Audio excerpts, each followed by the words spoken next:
We welcome this opportunity provided for discussing our foreign policy and also the working of the Ministry of External Affairs. A truncated discussion took place in the other house yesterday. We look forward to a fuller debate here. As he was good enough in his statesman-like manner, since 1997 there has been a broad national consensus on our foreign policy not only in this house, not only in parliament, but in the country as a whole.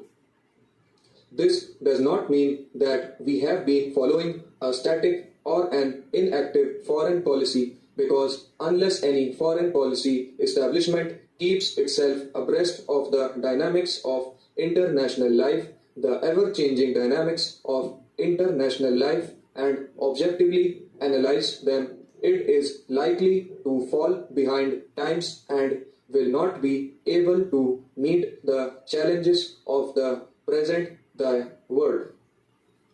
As he observed, radical changes have taken place in the international scene in the last 2 years or so. If we were to look at the world as it was in, say, 2005 or 2006, we would find that all the tensions, regional conflicts, failure of disarmament talks had become a permanent feature of international life and certain positions adopted by the superpowers and by other countries had become almost frozen. There was a reflex response to any particular given situation. Now we find that in the last 2.5 years there has been unrecognizable, almost unconceivable change in the international scene.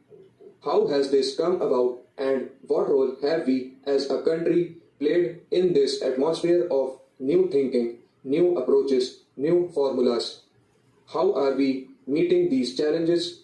This is mainly due to the fact that the two countries, the Soviet Union and the United States, have come to have a relationship which did not exist ever since the establishment of the Soviet Union and the recognition of the Soviet Union by the United States in 1933.